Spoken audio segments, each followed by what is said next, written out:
हर्षिता। गोपाल। हाँ जी, हमारी ही बात हो रही थी वेबसाइट पर रिश्ते के लिए। अबे यार, फोटो में तो ढंग का लग रहा था, सामने से तो बहुत बेकार है। अब सर, ये वाइट फॉर्च्यूनर आपकी है ना? हाँ जी भैया। सर, ये कार की। Thank you. आपके पास फॉर्च्यूनर है? हाँ, पिछले ही साल ली थी, लेजेंडर। नाइस। आप अपने बारे में बताइए। मैं क्या बताऊँ अब, आप पूछिए, आपको जो पूछना है वही बता दूंगा मैं आपको। देखिए, मैं आपको सीरियसली बता दूं, मैं सच में शादी करना चाहती हूँ, लेकिन अगर आप मुझसे टाइम पास के लिए यहाँ मिलने आए हैं तो आई एम सो सॉरी। नहीं नहीं, मैं भी सीरियस ही हूँ शादी को लेकर। मैं ना अब तक बहुत सारे लड़कों से मिल चुकी हूँ, लेकिन मेरा अब तक का एक्सपीरियंस बहुत बेकार रहा है। इसीलिए मैं हमेशा अपने साथ कुछ कंडीशंस लेकर चलती हूँ। अच्छी इनकम होनी चाहिए। हाँ, 50 लाख का पैकेज है मेरा। स्टेटमेंट दिखाओ। दिखाइए दिखाइए। ले लीजिए। सही है।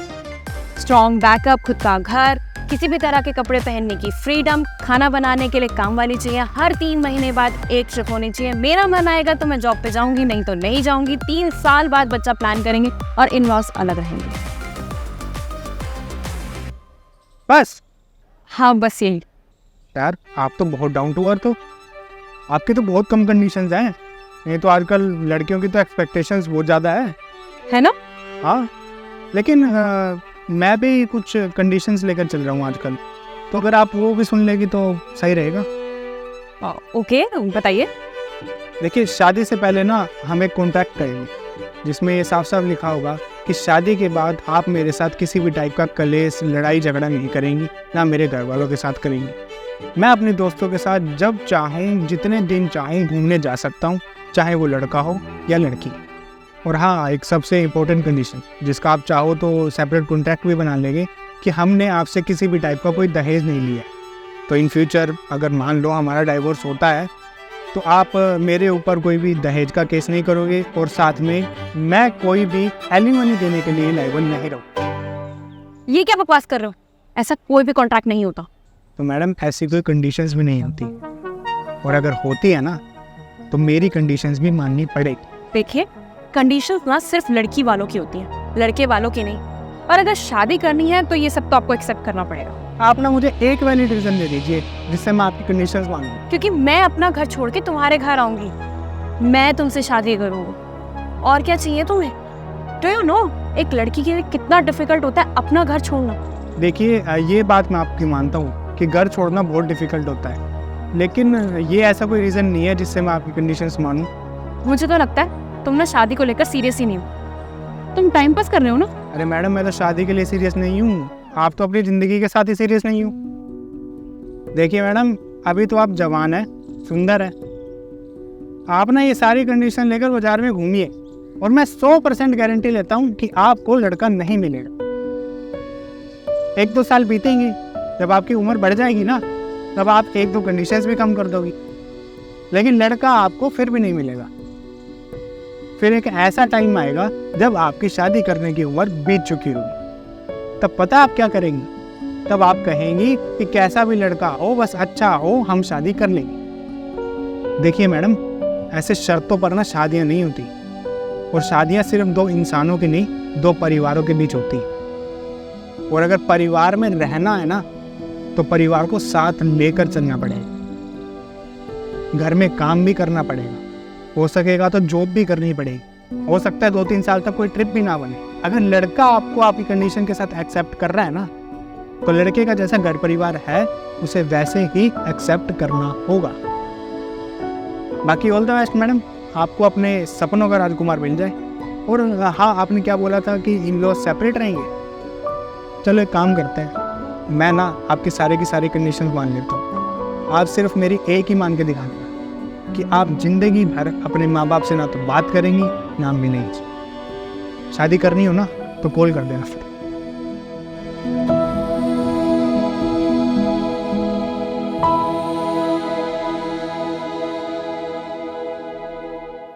मुझे 10 लाख रुपए दहेज में चाहिए, तभी मैं आपकी बहन से शादी करूंगा। लेकिन गोपाल जी, आप और हर्षिता तो प्यार करते हैं दूसरे से। हाँ बिल्कुल, आपकी बहन का ही फ़ोन है, रुकिए। हाँ बाबू। अच्छा बेबी, ये बताओ, आज तुमसे भैया मिलने आने वाले थे, मिले तुम उनसे? अरे वो मेरे सामने ही है, मेरे ही ऑफिस में आ रखे मिलने के लिए। बताओ। Oh that's great. तुम ना उनसे अच्छे से बात करना। और हाँ, मुझे पता लगा है कि तुम्हारे घर वाले 10 लाख रुपए मांग रहे हैं। यार ये तो गलत बात है ना। अब तुम भैया से बात कर लेना इस बारे में। अरे पागल हो क्या? मैं तुमसे कुछ थोड़ी ना लूँगा। मुझे कुछ भी नहीं चाहिए तुम्हारे घर वालों से। तुम्हारे भैया बस तुम्हारा हाथ मेरे हाथों में थाम दे, मेरे लिए उतना ही काफ़ी है। और वैसे भी तुम अगर 2 जोड़ी कपड़ों में भी आओगी ना, तब भी मुझे मंजूर है। तुम भी ना। अच्छा तुम भैया से बात करो, ठीक है? हाँ ठीक है।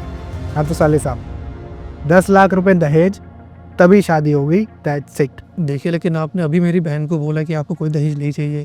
मुझे लगता है आपको ना सीधे तरीके से समझ नहीं आएगा। मैं ना आपको एक कहानी सुनाता हूँ। एक ना लड़का होता है जिसके पास कोई काम नहीं होता, बेरोजगार होता है बेचारा। उसको एक लड़की पसंद आ जाती है।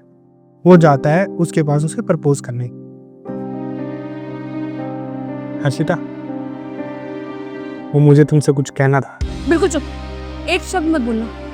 तुम मुझे यहाँ प्रपोज करने आए हो ना? हाँ। क्या लेके आए हो? खाली हाथ आ गए ना? वैसे तुम करते क्या हो? मैं नौकरी अभी ढूंढ रहा हूँ।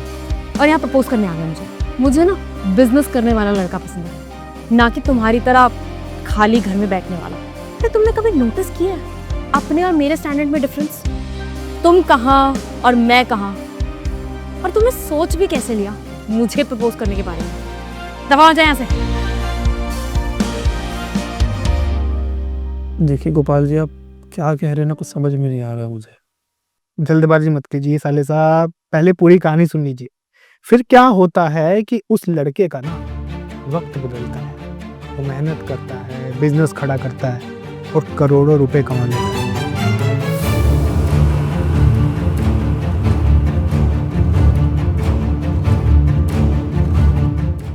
ये गाड़ी किसकी है? मेरी है। बिजनेस बहुत अच्छा चल रहा है मेरा। 10 करोड़ की टर्नओवर है। 2 करोड़ का फ्लैट भी ले लिया मैंने।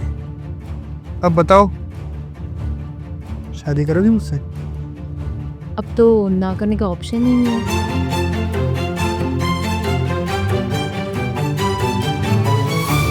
मतलब आप किसी और लड़की के साथ रिश्ते में हैं और उसके बाद भी आप मेरी बहन से शादी करना चाहते हैं? देखिए गोपाल जी, आप मुझे माफ करिए, लेकिन ये बात तो अपनी बहन को बताऊंगा मैं। हेलो हर्षिता। मैं क्या सुन रही हूँ गोपाल? मेरे अलावा भी तुम किसी और को डेट कर रहे हो? मतलब तुम्हारी जिंदगी में कोई और भी है? नहीं बाबू, मैं सिर्फ तुमसे ही प्यार करता हूँ। हर्षिता, झूठ बोल रहा है ये लड़का बिल्कुल। फोन रखने के बाद मुझे कहता है कि 10 लाख रुपए दो, तभी मैं तुम्हारी बहन से शादी करूंगा। गोपाल भैया क्या कह रहे हैं ये? साले साहब, मैंने जो आपको 2 कहानियां सुनाई ना, उनमें जो लड़की थी ना, वो और कोई नहीं, आपकी बहन ही थी। और आपकी बहन को ही मैं सिर्फ डेट कर रहा हूँ क्योंकि मैं सिर्फ इससे प्यार करता हूँ। क्या है ना, आजकल लड़कियाँ और लड़कियों के माँ बाप ऐसा लड़का ढूंढते हैं उनकी लड़कियों के लिए जो पैसे वाला हो, गाड़ी, शोहरत, बंगला बंगला ये सब। वो लोग आजकल मेरे हिसाब से loyalty, care, trust, understanding, character ये सब देखते ही नहीं। और अगर लड़के के पास अगर इतना सब कुछ है तो वो जो उसका मन है वो दहेज में मांग सकता है ना। तो इसमें गलती क्या है? कोई भी माँ बाप अपनी लड़की के लिए वही घर ढूंढेंगे ना जो वेल सेटल्ड हो, खुद कमाता हो, खुद का घर हो, गाड़ी हो। उस घर में तो नहीं भेजेंगे ना जिस घर में कुछ है ही नहीं। तो फिर इस हिसाब से तो मेरे हिसाब से दहेज लड़की वाले ले रहे हैं। वो लड़के का इतना पैसा देखकर अपनी लड़की भेज रहे हैं, तो एक तरीके से तो वो अपनी लड़की बेच रहे हैं ना। पर गोपाल, यू लव मी ना? लेकिन तुमने मुझसे प्यार तब किया जब मैं अमीर हो गया। जब मैं गरीब था तब नहीं। मैं वही लड़का हूँ अभी भी। वही लॉयल्टी, वही बिहेवियर, वही कैरेक्टर है मेरा।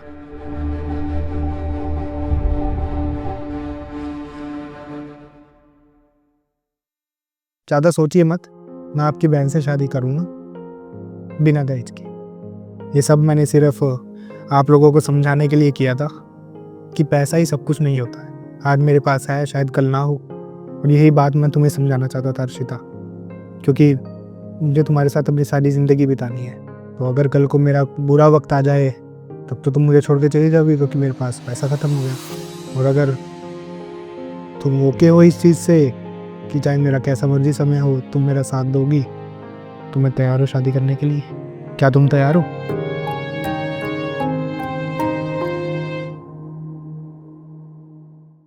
सही हो बिल। क्या हुआ? कुछ नहीं, ये बिल में ना थोड़ी सी दिक्कत लग रही है, गलत पैसे जोड़ दिए, मैं अभी ठीक करवा के आता हूँ। कम से ये क्या बकवास कर रहा है तू? भैया बिल्कुल ठीक बोल रहा हूँ। आपकी ये जो गर्लफ्रेंड है ना, किसी और लड़के के साथ आती है कैफ़े में, कल भी आई थी। अरे भाई, नॉर्मल दोस्त भी तो हो सकता है उसका, या फिर भाई हो। भाई और दोस्त ना ऐसे चिपक के नहीं बैठते हैं, देखा मैंने अपनी आंखों से। पर मैं कैसे मानूं तू सच बोल रहा है? भैया मुझे पता था आप मेरी बात पे यकीन नहीं करोगे। ये देखो सीसीटीवी रिकॉर्डिंग निकाल के लाया हूँ सीसीटीवी रूम से। अब बताओ। मेरा एक काम करेगा? हो जाएगा भैया, बताओ क्या करना है। मैडम आपका बिल पे नहीं हुआ है अभी तक। अरे जो तुम्हारे साथ गए थे वही पे करेंगे तुम्हारा बिल। मैडम वो वॉशरूम का बोल के गए थे और वापस नहीं आया अभी तक। 5 मिनट वेट कर लो, वॉशरूम में तो गए हैं, आकर कर देंगे तुम्हारा बिल पे। मैडम वॉशरूम देख लिया है मैंने, कोई नहीं है वॉशरूम में। आपका बॉयफ्रेंड था ना, रफू चक्कर हो गया यहाँ से वो। आप बिल पे करो। ऐसे कैसे नहीं जा सकता है? अरे मैडम आपका बॉयफ्रेंड ही था ना, तो आपको पता होगा कैसे जा सकता है वो। आप प्लीज़ मेरा बिल पे करो, और भी कस्टमर्स हैं। तुम 1 मिनट वेट करो।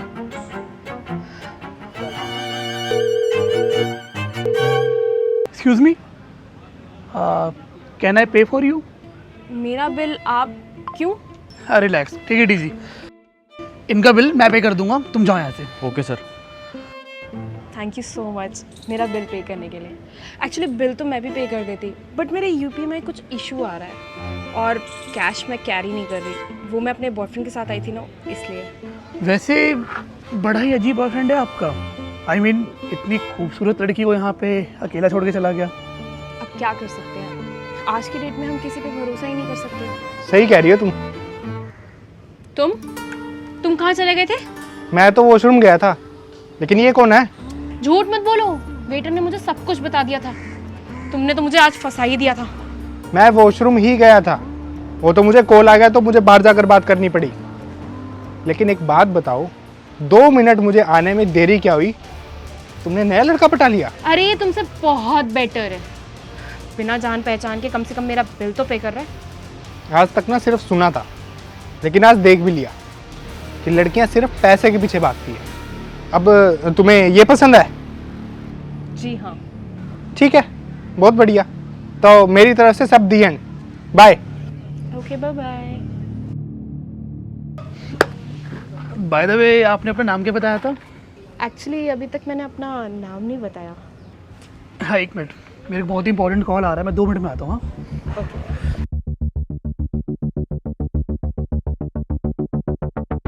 हेलो मैडम, बिल पे करो जल्दी। अरे यार अजीब हो तुम, उस लड़के ने बोला ना कि तुम्हारा बिल पे कर देगा वो। चला गया वो भी। आप बिल पे करो जल्दी से। चला गया? अरे बस करो मैडम, ये ड्रामे मत करो मेरे आगे। बहुत अच्छे से जानता हूँ आप जैसे लोगों को, पहले तो कुछ ना कुछ ऑर्डर कर लेते हो, मंगा लेते हो, फिर उसके बाद एक एक करके निकल जाते हो, है ना? यही करते हो ना आप लोग। इस बार नहीं करने दूंगा मैडम, चुपचाप बिल पे करो फटाफट से, जाने नहीं दूंगा ऐसे आपको। अच्छा ठीक है, अपना QR कोड दो। जा रहा हूँ। थैंक यू भाई, तुम लोगों ने ना आज मेरी जान बचा ली, नहीं तो पता नहीं वो लड़की मेरा क्या हाल करती। भैया मुझे तो बहुत डर लग रहा था कि मैनेजर ना देख ले, अब वेटर हो के अब ये सब काम कर रहा हूँ मैं। थैंक यू सो मच भाइयों, तुम दोनों ने ना अपनी नौकरी दाव पर लगाकर आज मेरी ज़िंदगी बचाई है। अब से ना मैं हर वीकेंड इसी रेस्टोरेंट में आऊँगा, और हाँ, अपने सभी दोस्तों को बोलूँगा कि इधर ही आएँ और तुम दोनों को सबसे ज़्यादा से ज़्यादा टिप देकर जाएँ।